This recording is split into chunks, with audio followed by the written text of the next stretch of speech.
ಬಡ ಬ್ರಾಹ್ಮಣನು ಅದನ್ನು ಮಾರಾಟ ಮಾಡಿ ಹಣ ಗಳಿಸಲು ಮತ್ತೆ ಪುರಂದರದಾಸರ ಅಂಗಡಿಗೆ ಬಂದು ಅದನ್ನು ಪುರಂದರದಾಸರಿಗೆ ನೀಡಿದರು. ಆಗ ಪುರಂದರದಾಸರು ಆ ಮೂಗುತಿಯನ್ನು ನೋಡಿ, ಇದು ನನ್ನ ಹೆಂಡತಿ ಸರಸ್ವತಿಯದೆಂದು ಭಾವಿಸಿ ಅದನ್ನು ತೆಗೆದುಕೊಂಡು ಹೋಗಿ ಪೆಟ್ಟಿಗೆಯಲ್ಲಿ ಭದ್ರ ಮಾಡಿ, ಆ ಬಡ ಬ್ರಾಹ್ಮಣನಿಗೆ ನೀನು ಇಲ್ಲೇ ಇರು, ನಾನು ಮನೆಗೆ ಹೋಗಿ ಬರುತ್ತೇನೆ ಎಂದು ಹೊರಟರು. ಅವರು ಬೇಗನೆ ಮನೆಗೆ ಬಂದು ಕೋಪಗೊಂಡು ಅವರ ಹೆಂಡತಿಗೆ ಗದರಿಸಿದರು. ಎಲ್ಲಿ ನಿನ್ನ ತವರು ಮನೆಯಿಂದ ತಂದ ಮೂಗುತಿ ಎಂದು ಕೇಳಿದರು. ಆಗ ಸರಸ್ವತಿಯು ಹೆದರಿ, ನನಗಿಂದು ಉಳಿಗಾಲವಿಲ್ಲವೆಂದು ದೇವರ ಮನೆಗೆ ತೆರಳಿ ಒಂದು ಬಟ್ಟಲಿಗೆ ವಿಷವನ್ನು ಹಾಕಿ ಆ ಕೃಷ್ಣಾರ್ಪಣ ಮಸ್ತು ಎಂದು ಹೇಳಿ ಆ ವಿಷವನ್ನು ಇನ್ನೇನು ಸೇವಿಸಬೇಕು, ಬಟ್ಟಲನ್ನು ಎತ್ತುವ ಸಮಯದಲ್ಲಿ ಅವರಿಗೆ ಒಂದು ಶಬ್ದ ಕೇಳಿತು. ಆ ಶಬ್ದವೇನೆಂದು ನೋಡಿದಾಗ ಆ ವಿಷದ ಬಟ್ಟಲಿನಲ್ಲಿ ಅವರ ಮೂಗುತಿ ಇತ್ತು. ಇದು ದೇವರ ಮಹಿಮೆ ಎಂದು ಭಾವಿಸಿ ಬಂದು ಅವರ ಗಂಡನ ಮುಂದೆ, ಈಗ ನೋಡಿ ನನ್ನ ಮೂಗುತಿ ಎಂದು ಪುರಂದರದಾಸರ ಕೈಗೆ ಇಟ್ಟರು. ಆಗ ಪುರಂದರದಾಸರು ಚಕಿತರಾಗಿ ಮತ್ತೆ ಅಂಗಡಿಗೆ ತೆರಳಿದರು. ಆಗ ಅವರು ಭದ್ರ ಮಾಡಿಟ್ಟಿದ್ದ ಪೆಟ್ಟಿಗೆಯನ್ನು ನೋಡಿದರು. ಅಲ್ಲಿ ಆ ಮೂಗುತಿ ಇರಲಿಲ್ಲ ಮತ್ತು ಆ ಬ್ರಾಹ್ಮಣನು ಕಾಣಿಸುತ್ತಿರಲಿಲ್ಲ. ಹಾಗೆ ಶಾಂತಗೊಂಡು ಮತ್ತೆ ಮನೆಗೆ ತೆರಳಿದರು. ಮನೆಯಲ್ಲಿ ಅವರ ಹೆಂಡತಿಯ ಜೊತೆ ವಿಚಾರ ಮಾಡಿದರು. ನಡೆದ ಘಟನೆಗಳ ಬಗ್ಗೆ ಮಾತನಾಡಿದರು. ಆಗ ಅವರಿಗೆ ತಿಳಿಯಿತು, ಸ್ವಯಂ ಪುರಂದರದಾಸನೇ ಪಾಂಡುರಂಗನೇ ನನ್ನ ಬಡ ಬ್ರಾಹ್ಮಣನಾಗಿ ಬಂದು ನನ್ನ ಜೀವನವನ್ನು ಪಾವನ ಮಾಡಿದ್ದಾನೆ. ಹಾಗೆ ಅಂದಿನಿಂದ ಅವರು ಜಿಪುಣತನವನ್ನು ತ್ಯಜಿಸಿದರು. ಅವರು ತನ್ನ ಬಳಿ ಇದ್ದ ಎಲ್ಲಾ ಧನ ಸಂಪತ್ತು ಆಸ್ತಿಯನ್ನು ಬಡ ಜನರಿಗೆ ದಾನ ಮಾಡಿದರು. ಹಾಗೆ ಅವರು ಸನ್ಯಾಸದತ್ತ ಮನಸ್ಸಾಯಿತು. ಅವರು ಸನ್ಯಾಸ ತೆಗೆದುಕೊಳ್ಳಲು ತನ್ನ ಹುಟ್ಟು ಸ್ಥಾನವಾದ ಪಾಂಡುರಂಗವನ್ನು ಬಿಟ್ಟು ಮತ್ತೆ ಕನ್ನಡ ನಾಡಿನ ಹಂಪಿಗೆ ಬಂದು ನೆಲೆಸಿದರು. ಅಲ್ಲಿ ವ್ಯಾಸರಾಯರೆಂಬ ಗುರುಗಳ ಮೂಲಕ ದಾಸ ದೀಕ್ಷೆಯನ್ನು ಪಡೆದರು ಮತ್ತು ಅವರ ಜೀವನ ತುಂಬಾ ಭಕ್ತರಾಗಿ ಕೀರ್ತನಕಾರರಾಗಿ ಜೀವನವನ್ನು ನಡೆಸಿ ಕರ್ನಾಟಕ ಸಂಗೀತಕ್ಕೆ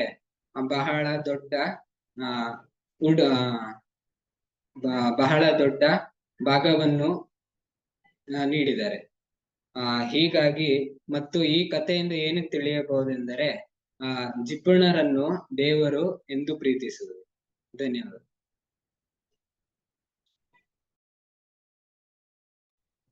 ಧನ್ಯವಾದಗಳು ಲೋಹಿತ್. ಪುರಂದರದಾಸರ ಜೀವನದ ಒಂದು ಕಥೆನ ಇಡೀ ಜೀವನದ ಒಂದು ಸಂಕ್ಷಿಪ್ತವಾಗಿ ತುಂಬಾ ಚೆನ್ನಾಗಿ ಒಳ್ಳೆ ಪ್ರೆಸೆಂಟ್ ಮಾಡಿದ್ಯಾ. ಹೌದು ಲೋಹಿತ್ ಹೇಳಿದಾಗನೆ ಇಂಥ ಮಹನೀಯರ ಒಂದು ಜೀವನ ನೋಡ್ತಿದ್ದಾಗ ನಮ್ಗೆ ಎಲ್ಲೋ ಒಂದ್ ಕಡೆ ನಮ್ಗೆ ಇಲ್ಲೂ ಕೂಡ ಸ್ವಾಮಿ ವಿವೇಕಾನಂದರು ಹೇಳೋಗೆ ನಾವು ಇತರರಿಗೋಸ್ಕರ ಜೀವಿಸಬೇಕು, ನಮ್ಮಲ್ಲಿ ಸ್ವಾರ್ಥ ಇರಬಾರ್ದು. ಯಾವಾಗ ನಿಸ್ವಾರ್ಥತೆ ಇದೆಯೋ ಅಲ್ಲಿ ಭಗವಂತ ಒಲಿತಾನೆ. ನೋಡ್ದ ಜಿಪುಣ ಆಗಿರೋವರ್ಗುನು ಆ ಭಗವಂತ ಇಲ್ಲ. ಆಮೇಲೆ ಭಗವಂತನೇ ನಮಗೋಸ್ಕರ ಅಂತವ್ರನ್ನ ಯಾರು ನೋಡಿ, ಅವ್ರ ಮನೆಯಲ್ಲಿ ಅವ್ರ ಹೆಂಡತಿ ದೈವ ಭಕ್ತಿ ಆಗಿದ್ದಕ್ಕೆ ಗಂಡನ ಮೇಲೆ ಪ್ರಭಾವ ಇತ್ತು. ಹಾಗೆ ಮನೆಯಲ್ಲಿ ಯಾರಾದ್ರೂ ಒಬ್ಬರಾದ್ರೂ ದೈವ ಭಕ್ತರಾಗಿದ್ರೆ, ಅಥವಾ ನಾವು ನೋಡ್ತೀವಲ್ಲ ನಮ್ಮ ಮನೆಗಳಲ್ಲೆಲ್ಲರ ಎಲ್ಲರ ಮನೆಗಳು ಮಂತ್ರ ದೀಕ್ಷೆ ತಗೊಂಡು ಅವ್ರ ಮನೇಲಿ ಜಪ, ಯಾರು ಒಬ್ಬರಾದ್ರೂ ಕೂಡ ಆತರ ಮಾಡ್ತಿತ್ತು. ಇಡೀ ಮನೆ ಪೂರ್ತಿ ಆ ಭಗವಂತನ ಹತ್ರಕ್ಕೆ ಹೋಗುತ್ತೆ ಅನ್ನುವಂಥ ಅಂಶ ಇರುವಂತ ಒಂದು ಒಳ್ಳೆ ಕಥೆನ ಅವನು ನಮ್ಮ ಲೋಹಿತ್ ಗೌಡ ಇವತ್ತು ಪ್ರೆಸೆಂಟ್ ಮಾಡಿದ್ದಾನೆ. ಅವನಿಗೆ ವಿವೇಕಾನಂದ ಮಕ್ಕಳ ಸಂಘದ ಎಲ್ಲರ ಪರವಾಗಿ ಧನ್ಯವಾದಗಳನ್ನ ತಿಳಿಸೋಣ. Thank you Lohith.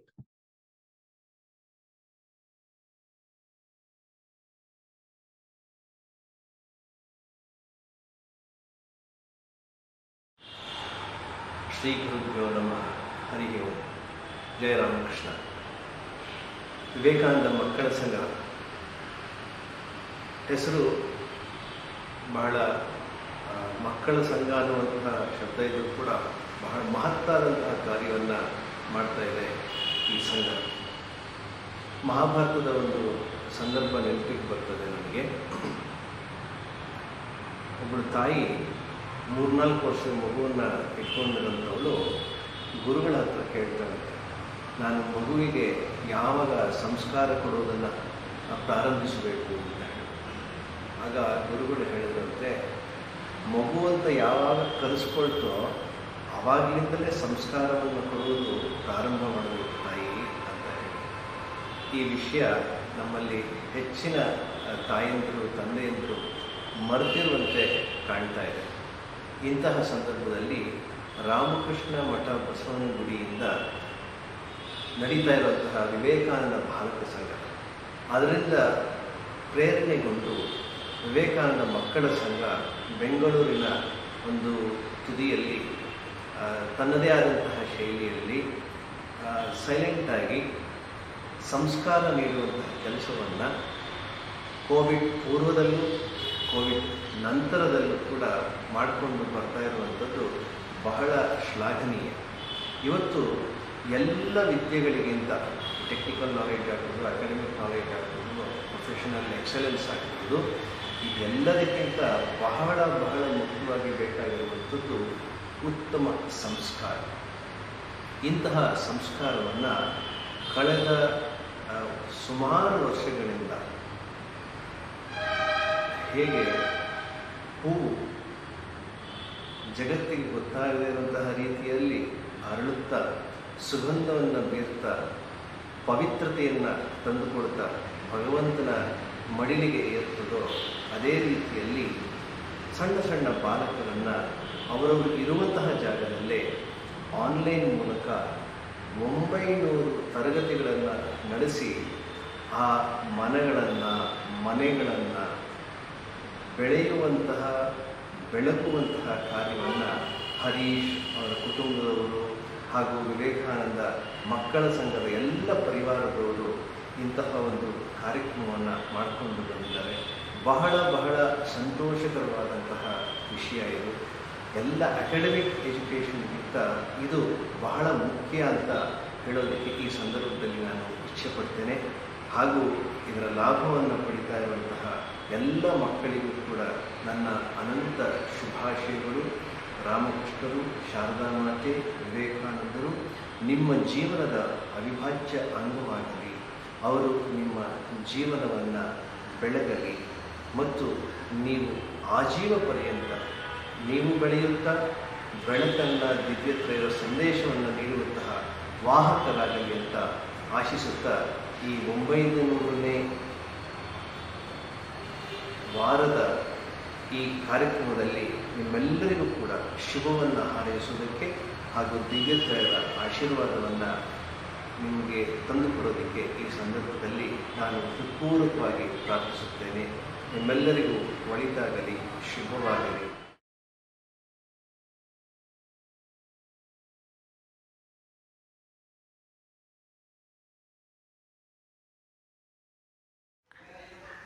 ಜೈ ರಾಮಕೃಷ್ಣ. ಎಲ್ರಿಗೂ ನಮಸ್ಕಾರ.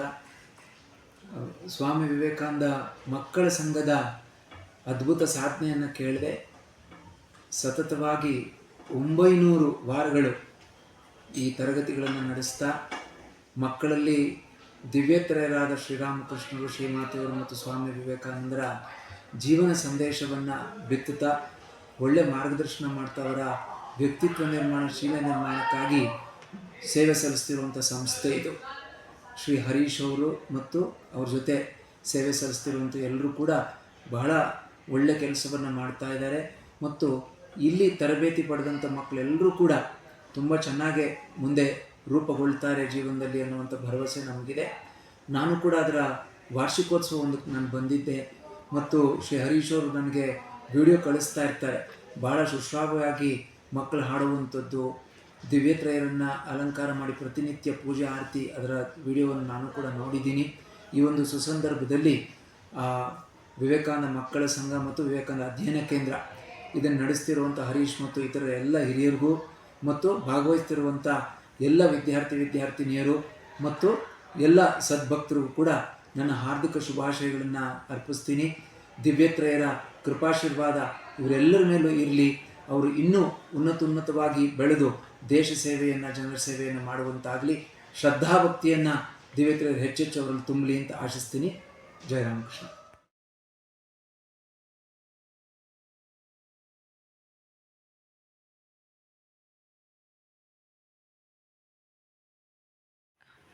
ನಮಸ್ಕಾರ. ವೆಂಕಟಕೃಷ್ಣ ಅವರು ನಡೆಸುತ್ತಿರುವ ವಿವೇಕಾನಂದ ಮಕ್ಕಳ ಸಂಘ ನಾಳೆ ಅಂದರೆ 25 ಆಗಸ್ಟ್ಗೆ 900ನೇ ಭಾನುವಾರ ಅವರ ತರಗತಿಯನ್ನು ನಡೆಸ್ತಾ ಇದೆ. ಇದು ಒಂದು ಅತ್ಯದ್ಭುತವಾದ ವಿಷಯ. 900 ಭಾನುವಾರಗಳು ಒಂದೂ ತಪ್ಪದೆ ನಡೆಸ್ತಿರೋದು ಅಂದರೆ ಅದು ಭಗವಂತನ ವಿಶೇಷವಾದ ಕೃಪೆ. ಎಷ್ಟು ಜನ ಮಕ್ಕಳು ಈ ತರಗತಿಗಳನ್ನು ಪಡೆದು ಅದರಿಂದ ದೇಶದ ಒಂದು ಉತ್ತಮ ನಾಗರಿಕರಾಗಿ ನಿಂತಿದ್ದಾರೆ ಅಂತ ನಾವು ಹೇಳಲಿಕ್ಕಾಗಲ್ಲ. ಇಲ್ಲಿ ಭಾಗವಹಿಸಿದಂಥ ವಿದ್ಯಾರ್ಥಿಗಳು ಈಗ ಅವ್ರ ಮಕ್ಕಳು ಕೂಡ ಭಾಗವಹಿಸ್ತಾ ಇದ್ದಾರೆ ಅಂತ ಒಂದು ವಿಶೇಷತೆ ಈ ವಿವೇಕಾನಂದ ಮಕ್ಕಳ ಸಂಘದ್ದು. ಸ್ವಾಮಿ ವಿವೇಕಾನಂದರು ಹೇಳ್ತಿದ್ರು, ಕ್ಯಾರೆಕ್ಟರ್ ಬಿಲ್ಡಿಂಗ್ ಅಂತಂದರೆ ಪದೇ ಪದೇ ಉನ್ನತ ಆಲೋಚನೆಗಳನ್ನು, ಉನ್ನತ ಭಾವನೆಗಳಿಂದ, ಅವುಗಳಿಂದ ಪ್ರೇರಿತವಾಗಿ ಆಗುವ ಕ್ರಿಯೆಗಳನ್ನು ಮಾಡ್ತಾ ಇರಬೇಕು ಅಂತ. ಅದೊಂದೇ ರೀತಿ ಕ್ಯಾರೆಕ್ಟರ್ ಬಿಲ್ಡ್ ಆಗೋದು ಅಂತ. ಅದನ್ನು ವಿವೇಕಾನಂದ ಮಕ್ಕಳ ಸಂಘ ಮಾಡ್ತಾ ಇದೆ ಪ್ರತಿ ಭಾನುವಾರ. ಈ ರೀತಿ ಕ್ಯಾರೆಕ್ಟರ್ ಬಿಲ್ಡಿಂಗಿಂದ ನಂತರ ಆಗುತ್ತೆ ನೇಷನ್ ಬಿಲ್ಡಿಂಗ್. ಆ ರಾಷ್ಟ್ರವನ್ನು ಕಟ್ಟುವ ನಿಟ್ಟಿನಲ್ಲಿ ಈ ರೀತಿಯ ವಿವೇಕಾನಂದ ಮಕ್ಕಳ ಸಂಘದಂತಹ ಪ್ರಯತ್ನಗಳು ಇನ್ನೂ ಬಹಳಷ್ಟು ಆಗಬೇಕು. ಭಗವಂತ ವೆಂಕಟಕೃಷ್ಣ ಅವರಿಗೆ ಇದನ್ನು ನಡೆಸಿಕೊಂಡು ಹೋಗುವ ಶಕ್ತಿಯನ್ನು ಇನ್ನೂ ಹೆಚ್ಚಿಗೆ ಕೊಡಲಿ. ಇನ್ನೂ ಹೆಚ್ಚಿಗೆ ವಿದ್ಯಾರ್ಥಿಗಳು ಭಾಗವಹಿಸುವಂತಾಗಲಿ. ಈಗ ಸುಮಾರು 150 ಜನ ಭಾಗವಹಿಸ್ತಾ ಇದ್ದಾರೆ. ಇನ್ನೂ ಹೆಚ್ಚಿಗೆ ಭಾಗವಹಿಸಲಿ ಅಂತ ಪ್ರಾರ್ಥಿಸ್ತೀನಿ. ಓಂ ನಮಃ ಶ್ರೀ ಯತಿರಾಜಾಯ ವಿವೇಕಾನಂದ ಸೂರಯೇ ಸಚ್ಚಿತ್ ಸುಖ ಸ್ವರೂಪಾಯ ಸ್ವಾಮಿನೇ ತಾಪಹಾರಿಣಿ. ವಿವೇಕಾನಂದ ಮಕ್ಕಳ ಸಂಘ ಅಕ್ಷಯನಗರ ತನ್ನ 900ನೇ ತರಗತಿಯನ್ನು ನಡೆಸ್ತಾ ಇರೋದು ಕೇಳಿ ಬಹಳ ಸಂತೋಷ ಆಯಿತು. ಇದುವರೆಗೆ ಈ ಸಂಘ ಹಲವಾರು ಮಕ್ಕಳ ಜೀವನವನ್ನು, ಉತ್ತಮ ಜೀವನವನ್ನು ರೂಪಿಸಿದೆ.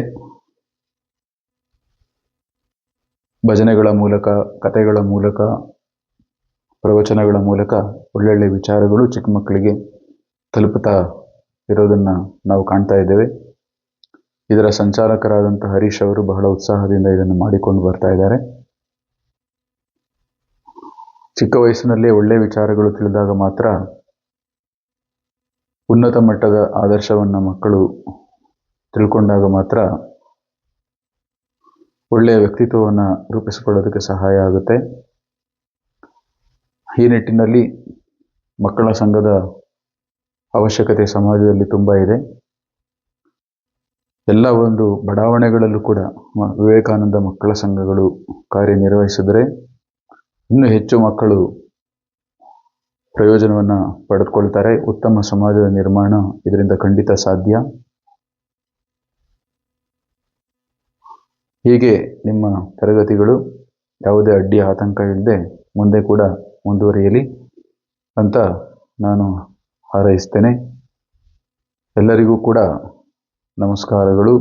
ಜೈ ರಾಮಕೃಷ್ಣ.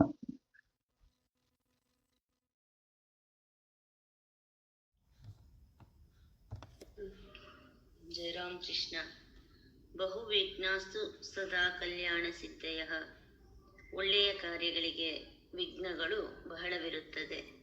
ಆದರೆ ದಿವ್ಯತ್ರೆಯರಲ್ಲಿ ಶ್ರದ್ಧೆಯನ್ನಿಟ್ಟು ಸ್ವಾಮಿ ವಿವೇಕಾನಂದರು ಮುನ್ನಿಟ್ಟಿರುವ ಮಾನವ ನಿರ್ಮಾಣ ಪಥದಲ್ಲಿ ನಿರ್ವಿಘ್ನವಾಗಿ 900ನೇ ಭಾನುವಾರ ತರಗತಿಗಳನ್ನು ನಡೆಸುತ್ತಿರುವ ಸ್ವಾಮಿ ವಿವೇಕಾನಂದ ಮಕ್ಕಳ ಕೇಂದ್ರಕ್ಕೆ ನನ್ನ ಅನಂತ ಶುಭಾಶಯಗಳು. ಜಯ ರಾಮಕೃಷ್ಣ. ಇವತ್ತಿನ ಈ ಒಂದು 900ನೇ ಸಂಡೇ ಕ್ಲಾಸ್ ಅಲ್ವಾ, ಅದ್ಭುತವಾದಂಥ ಒಂದು ಮಕ್ಕಳ ಸಂಘ ಸಾಧನೆ ಮಾಡಿರುವಂಥ ಈ 900ನೇ ಸಂಡೇ ಕ್ಲಾಸ್ದು ಜೈಕಾರದೊಂದಿಗೆ ಸಂಪನ್ನಗೊಳಿಸೋಣ. ಜೈ ಶ್ರೀ ಭಗವಾನ್ ಶ್ರೀರಾಮಕೃಷ್ಣ ಪರಮಹಂಸ ದೇವಕಿ ಜೈ. ಜೈ ಶ್ರೀ ಶಾರದಾಮಣಿ ದೇವಿ ಕಿ ಜೈ. जय श्रीमद स्वामी विवेकानंद जी महाराज जी की जय.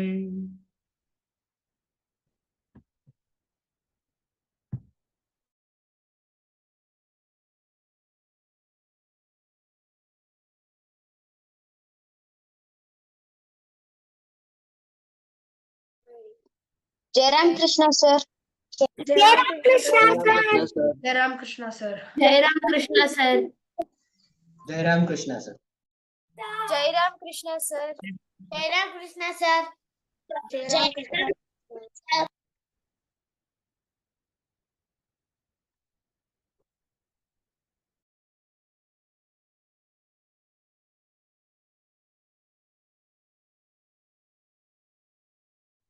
ಜಯರಾಮ್ ಕೃಷ್ಣ ಸರ್.